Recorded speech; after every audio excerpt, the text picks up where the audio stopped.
Nah, kemudian purchase return and allowance, ya. Purchase return and allowance, pengembalian dan potongan pembelian, ya, pengembalian. Jadi seringkali ya, ketika kita sudah membeli nih, barangnya sudah dikirim, ya kan, barangnya sudah dikirim, sudah diterima oleh pembeli.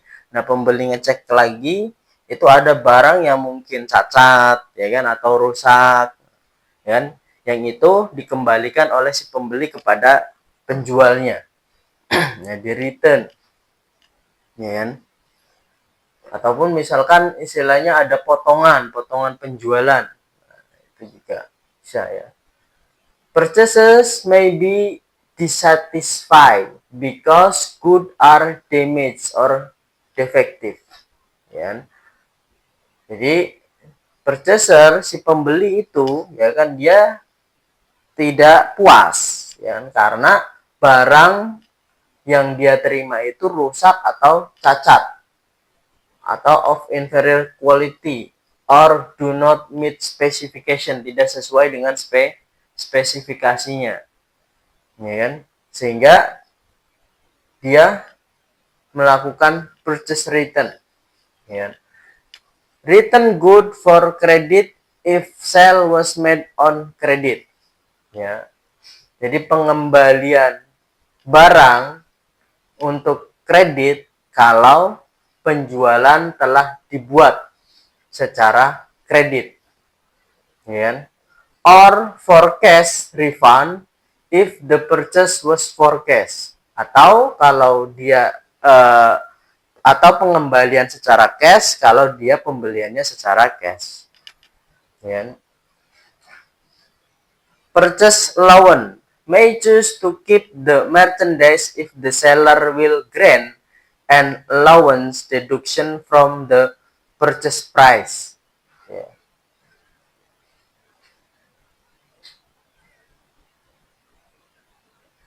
Nah, kadang ya, seperti ini. Jadi untuk istilahnya si pembelinya itu tetap istilahnya, ya udahlah, cacat sedikit nggak apa-apa, ya kan? Cacat sedikit nggak apa-apa. Nah, itu perusahaan bisa biasanya memberikan potongan, ya kan, yang seharusnya harganya katakanlah 10.000, karena ada cacat sedikit harganya menjadi 9.000, katakanlah seperti itu, ya. Jadi potongan, ya sudah, nggak apa-apa cacat sedikit ini, tapi saya minta potongan, ya kan.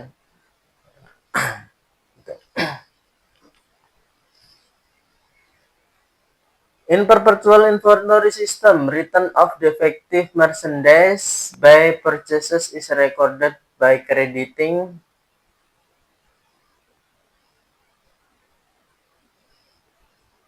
pengembalian barang yang cacat oleh si pembeli itu dicatat dengan cara apa? Dalam perpetual system.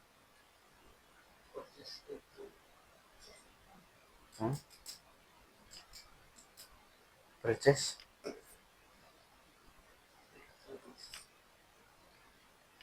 Mau. Kan tadi kan udah, kan istilahnya. Itu kan istilahnya kita mengembalikan barang, ya kan? Artinya kan merchandise inventory kita, nah, ya, merchandise inventory kita berarti ini dalam purchaser ya. Purchases berarti berkurang, ya kan? Karena kita kan mengembalikan, ya kan? Mengembalikan barang yang cacat, ya kan? Oleh purchaser. Ya. Nah, si purchaser itu dia, ya dampaknya ya pada merchandise inventory-nya.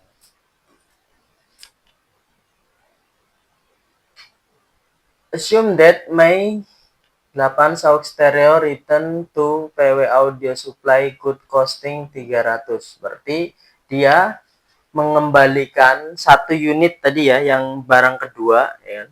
Barang yang kedua satu unit, kan beli 5, ya kan, dikembalikan satu dengan nilai 300 euro. Maka pada 8 Mei, ya kan, account payable-nya ya kan seolah-olah dibayar ya kan? Karena kan tadi secara kredit ya kan, secara kredit account payable terhadap merchandise inventory.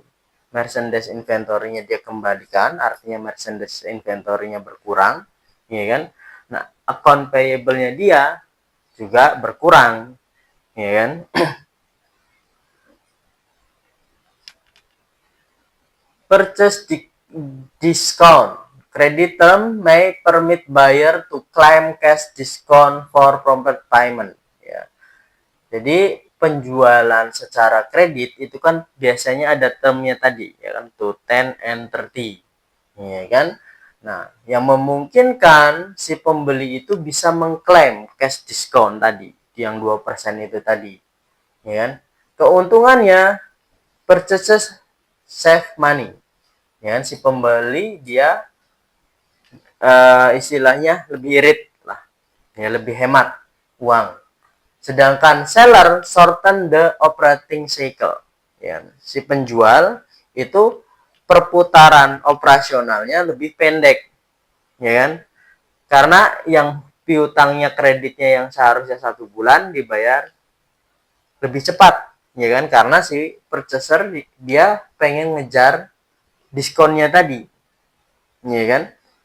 Artinya lebih pendek kan periodenya, periode pembayarannya, sehingga usia piutangnya pun lebih pendek. Ya.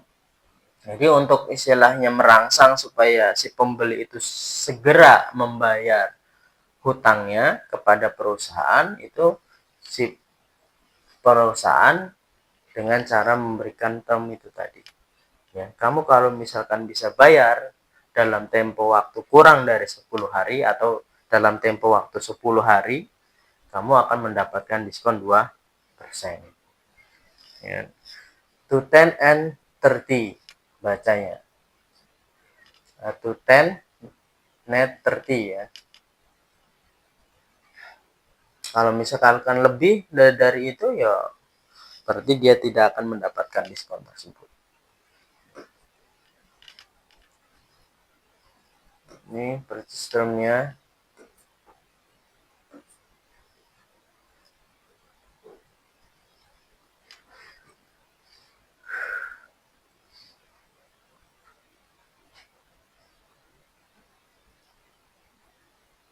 Ini purchase term-nya tadi ya. Ini 110 L. 1% discount if paid within first 10 day of next month. Ya. Diskon 1% kalau dibayar dalam 10 hari awal di bulan selanjutnya. Ya. Net amount due within the first 10 day of the next month. And 10 L dan seterusnya. Ini bentuk tapi umumnya biasanya pakai ini ya, yang umumnya.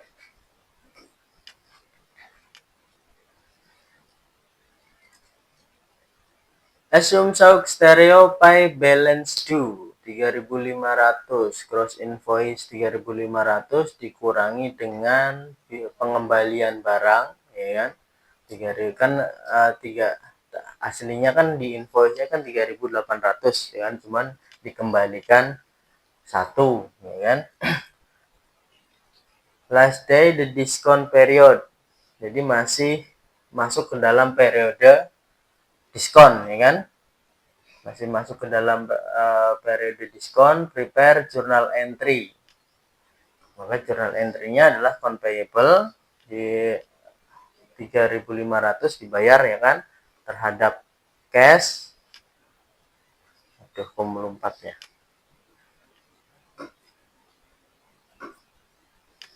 Kemudian merchandise inventory terhadap, ini kok melompat ya. Jadi ini dikredit ya, 3.430. Ini cash, merchandise inventory-nya 70. Ini diskonnya. Ya, 2%. Berasal dari 2%. Jadi yang dibayarkan secara cash adalah 3.430.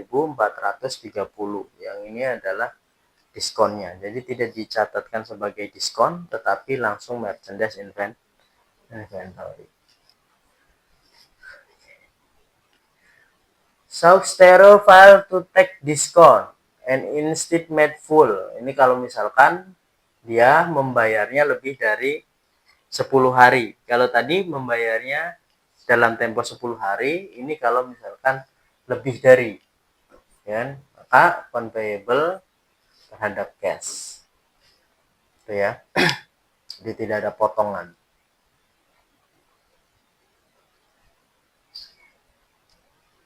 Sampai sini ada pertanyaan dulu, silahkan.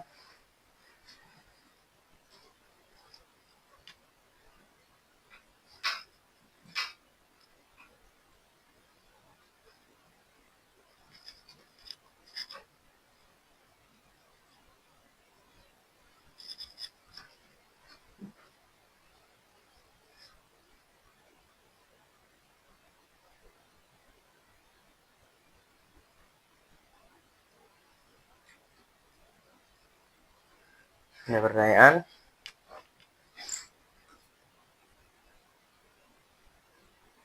Nah, ini summary-nya ya tadi ya. Pak, kalau misalnya kan ini pengembalian barang dan potongan. Kalau misal barangnya itu dipesan online, udah ditahu pas di tempat ada kerusakan barang, itu gimana? Misalnya juga potongan. Kalau misalkan barangnya pesan online, ya. Terus kamu istilahnya ya, kalau misalkan kamu istilahnya sama perusahaannya komplain, Pak, ini kok istilahnya barangnya ada cacatnya sedikit, ya kan? Saya minta potongan, ya kan? Nah, kalau misalkan ini tetap aja ya kan, enggak masalah, baik pembeliannya itu secara offline maupun secara online enggak masalah. Ya, tapi prosedurnya tetap sama. Dan prosedurnya tetap sama. Nanti apakah kamu mengembalikan barangnya ataukah kamu minta potongan. Jadi opsinya seperti itu, ya. Misalkan cacatnya sedikit ini, ya, tapi saya nggak masalah, tapi saya minta potongan karena ini ada cacatnya. Nah, seperti itu. Nggak masalah, sama saja baik pembelian secara offline maupun pembelian secara online.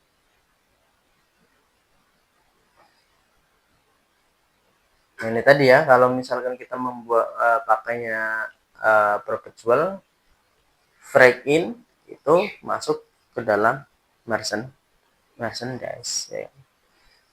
Return diskon itu masuk ke dalam merchandise inventory.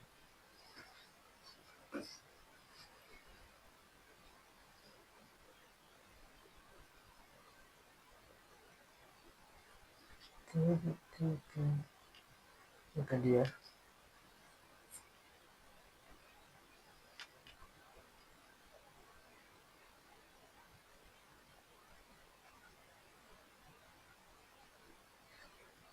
Nah, itu journal entry to record sale, ya kan? Yang pertama adalah setiap kali terjadi yang namanya penjualan, ya kan?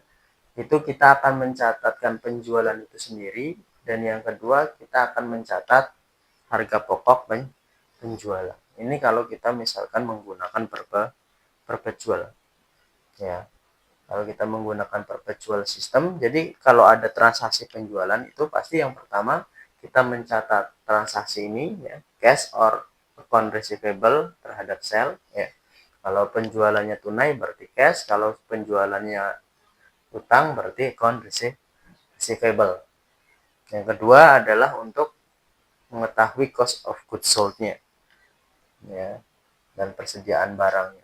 Jadi setiap transaksi pasti seperti itu. Berbeda dengan periodik, ya. Kalau secara periodik dia cuma mencatatkan satu saja, ya. Ini misalkan tadi ya, masih sama, assume the merchandise cost PW audio supply 2.400, ya, secara piutang kan. Nah, secara piutang berarti maka account receivable 3.800, sales 3.800. Melompat ya di sini ya. Di HP melompat nggak? Sama? Nggak. Seperti ini ya. Settingan di sini ya. Nah, selain itu kita juga akan mencatatkan cost of goods sold-nya ya.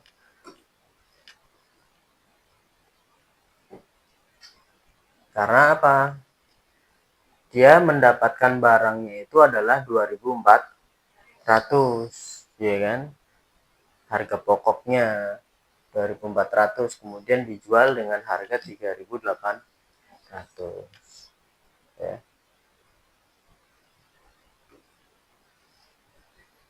Sales return and allowance, flip side, purchase return and allowance ya, flip side.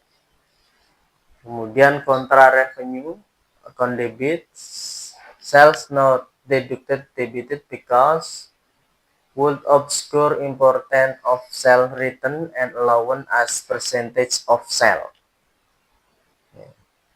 Paham ya bahasa Inggrisnya ya? Kalian juga harus meningkatkan ininya, ya. Sekalian belajar akuntansi, sekalian belajar bahasa Inggris, ya kan? Karena ya nanti ya kalian kalau misalkan menjadi akuntan ya kalian harus terbiasa juga dengan bahasa Inggris, ya kan? Apalagi bekerja di perusahaan-perusahaan multinasional, ya. Bekerja di perusahaan multinasional itu biasanya laporannya itu dua, ya kan? Ada yang bahasa Indonesia, ada yang bahasa Inggris. Makanya sekalian belajar.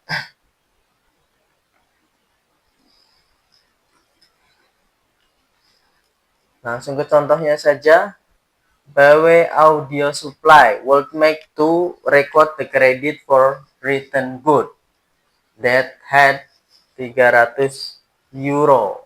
Selling price assume 140 ya. Jadi dia memperolehnya dengan harga 140, dijual dengan harga 300. Maka jurnalnya adalah sales return and allowance terhadap account receivable ya 300, kemudian merchandise inventory-nya ya. Berarti perusahaan kan istilahnya menerima lagi ya kan, mendapatkan lagi merchandise inventory-nya 140, cost of goods sold-nya di flat set balik ya.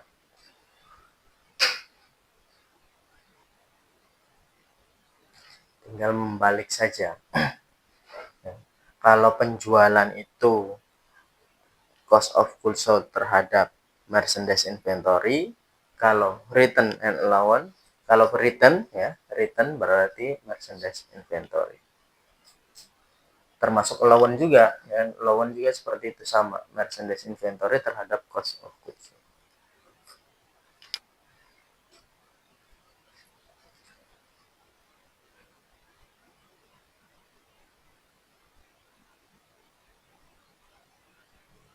Sama return good were defective had a scrap value.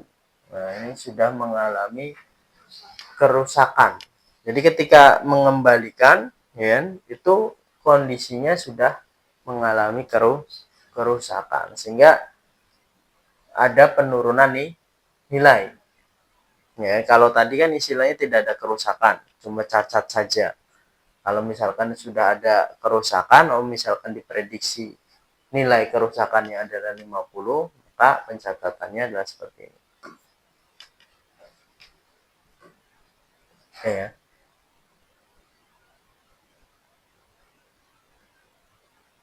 Nilai sisanya yang dicatat.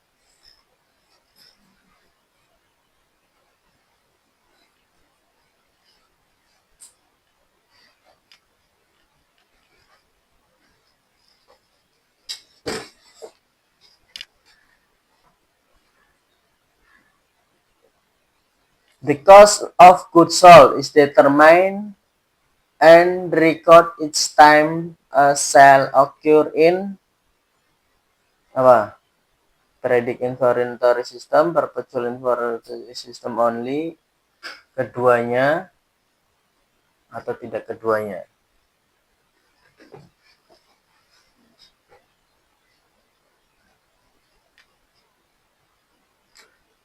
Pencatatan harga pokok penjualan ditentukan dan dicatat setiap kali terjadi penjualan. Each time, setiap waktu, each time a sale occur in, yang mana? Perpetual system only, periodic only? Perpetual. Ya. Ya kan? Kalau periodik itu pakai stock of name, ya kan? Kalau periodik pakai stock of name. Di akhir periode kita stock of name. Di gudang barangnya tinggal berapa? Oh, barang A tinggal 10, barang B tinggal 5, barang C tinggal, nah tinggal dinilai. Ya kan? Diukur. Oh, barang A harga per unitnya berapa, barang B harga per unitnya berapa. Tinggal nanti, oh dulu barang dari persediaan awal dengan penjualan nilainya totalnya sekian, sisanya sekian. Oh, berarti yang sudah terjual adalah sekian, kan? Jadi cost of good available for sale dikurangi ending inventory-nya. Ending inventory-nya itu adalah cost of good sold-nya, ya kan? Itu kalau misalkan kita menggunakan periode sistem periodik. Nanti kalau sistem periodik nanti juga dalam hal perhitungan persediaannya nanti ada metodenya sendiri, ya. Ada metodenya. Kalau misalkan kita menggunakan perpetual, itu umumnya perusahaan yang menggunakan perpetual itu apa ya? Kalau misalkan persediaan barang dagangnya itu cenderung atau relatif sedikit, tapi biasanya nilai barangnya itu besar sehingga bisa diidentifikasi secara spesifik, ya. Misalkan perusahaan elektronik, toko elektronik, ya. Toko elektronik itu kan persediaannya kadang bisa dihitung, ya kan. Nah, kulkas berapa, ini berapa, ya kan. Dan kita bisa mengidentifikasi secara langsung. Nanti ada dalam hal persediaan juga seperti itu. Metode persediaan ada spesifik, ya, spesifik identify. Jadi, oh, saya yang menjualnya itu kulkas misalkan tipe ini yang dibeli pada tanggal ini dengan harga sekian. Sehingga bisa langsung teridentifikasi berapa cost of good sold-nya, ya. Cost of goods sold-nya itu bisa teridentifikasi. Tapi kalau misalkan barangnya itu banyak, ya, barangnya itu banyak, barangnya itu biasanya perusahaan lebih memilih menggunakan periodic system, ya. Lebih memilih menggunakan periodic system. Nanti dalam hal persediaannya nanti ada metode first FIFO, ada metode average. Ya, kalau dalam IFRS itu sudah tidak diakui. Sebenarnya ada 3, ya. Ada FIFO, LIFO, ada average cost. Nah, tapi yang LIFO ini tidak lagi digunakan dalam standar akuntansi yang berdasarkan IFRS. Karena apa? Karena tidak rasional. Ya, tidak rasional. Barang yang baru dibeli harus langsung keluar. Ya kan, harusnya kan barang yang lama dulu, ya kan, barang yang lama dulu itu yang dikeluarkan terlebih dahulu dari gudang. Ya kan, nggak mungkin kan perusahaan istilahnya, apalagi kalau misalkan barangnya itu ada expired-nya, ya, expired time-nya. Nah, itu kan tentunya tidak pas kalau misalkan itu digunakan. Makanya dalam kalau misalkan JEP dulu masih mengakui ada FIFO, ada LIFO, ada average. Tapi kalau IFRS tidak. ya. Malah ada specify identify, ya, identifikasi yang spesifik tadi, ya. Biasanya perusahaan-perusahaan yang menggunakan metode perpetual itu mereka bisa langsung mengidentifikasi barang mana ini yang keluar, ya kan, meskipun istilahnya tadi apa, karena barangnya jumlahnya sedikit dan bisa teridentifikasi, oh kulkas ini belinya pada tanggal sekian. Kalau specify identify itu tidak mensyaratkan first in first out atau last in last out, ya.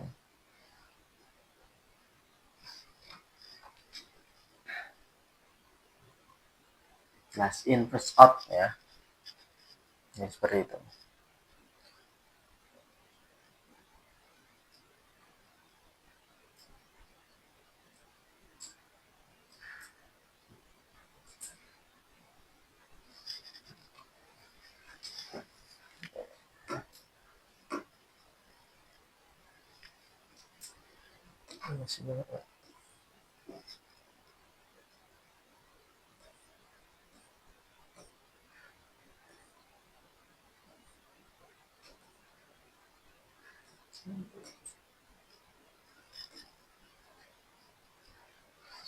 Silakan sampai sini.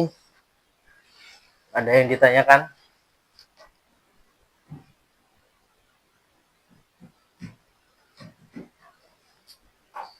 Merchandise inventory.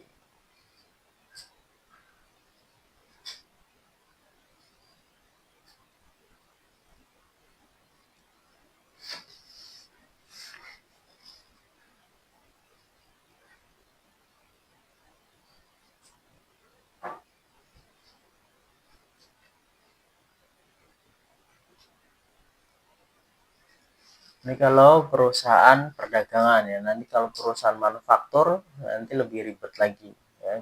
Karena perusahaan manufaktur kan dia memproduksi yang menjual, ya kan.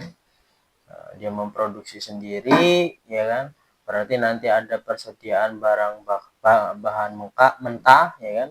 Ada persediaan yang barang yang masih dalam proses, ada persediaan barang yang sudah jadi, ya kan.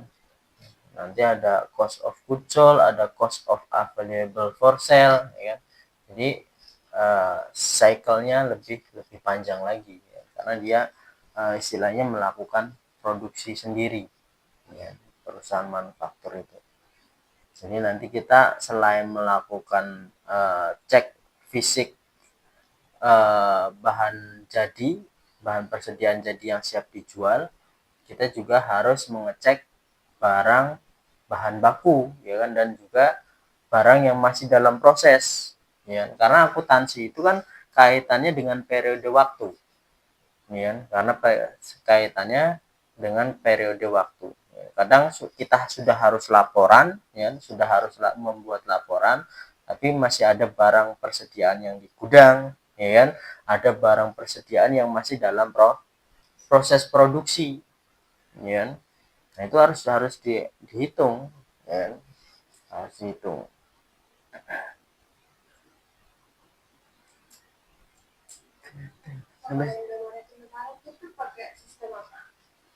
Kalau Indomaretnya berarti dia masuknya adalah perusahaan dagang, ya, perusahaan dagang, perusahaan retail, ya. Nah, dia istilahnya tergantung, ya, dari kebijakan Indomaretnya, apakah dia menggunakan perpetual. Saya rasa enggak, nih, perpetual, karena perpetual itu kan dia harus spesifik, ya kan, istilahnya harganya. Ya bisa saja sih kalau misalkan dia menggunakan perpetual pun, kalau misalkan teknologi tentunya harus dibantu dengan teknologi, kan, barcode, scan, seperti itu bisa saja, ya. Tergantung kebijakan dari perusahaannya, apakah dia menggunakan perpetual atau periodik, ya kan. Tapi kalau misalkan sudah sistem barcode seperti itu, ya kan, di barcode-nya itu kan sudah bisa teridentifikasi.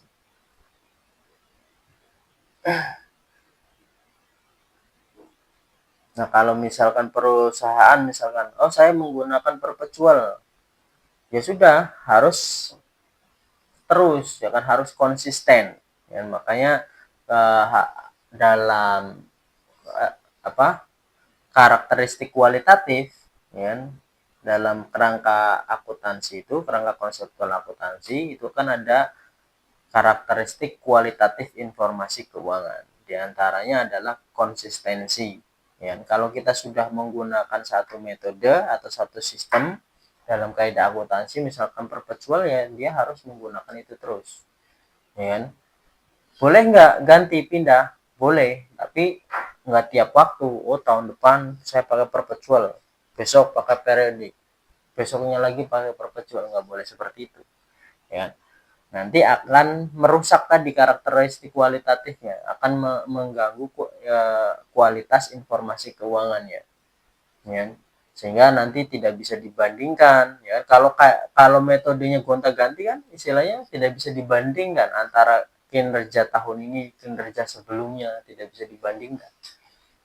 Ya, susah karena menggunakan metodenya tidak konsisten. Jadi setiap kita memutuskan itu harus secara konsisten. Kalau misalkan pengen pindah bisa, ya kan, tapi tidak dalam kurun waktu jangka pendek, tapi jangka panjang, dan harus dijelaskan, ya kan, harus dijelaskan ketika membuat laporan keuangan. Misalkan, oh tahun ini kita menggunakan pindah dari perpetual ke periode. Nah, maka di laporan keuangan itu harus dijelaskan alasannya. Alasannya kenapa, ya, kamu pindah, ya. Termasuk dalam metode-metode pencatatan yang lainnya, ya. Oh, saya dalam perhitungan persediaan sebelumnya saya menggunakan FIFO, saya pengen pindah ke average cost, ya. Nah, itu dalam pelaporan keuangannya itu harus dilaporkan. Kenapa pindah? Harus diberikan alasan. Ya. Dan kalau sudah pindah, nggak boleh kemudian misalkan 1 tahun, 2 tahun selanjutnya kemudian pindah lagi, nanti pindah lagi, nggak boleh seperti itu. Itu akan menyebabkan susah untuk dibandingkan juga, ya, untuk membandingkan karena tidak konsisten. Untuk mengukur kinerja keuangannya pun akan kesulitan, ya, karena tidak konsisten. Maka syarat karakteristik kualitatif informasi akuntansi dalam kerangka akuntansi itu diantaranya adalah harus konsisten. Gitu ya. Itu materi kita pada hari ini. Kita lanjutkan pada pertemuan yang selanjutnya. Terima kasih. Assalamualaikum warahmatullahi wabarakatuh.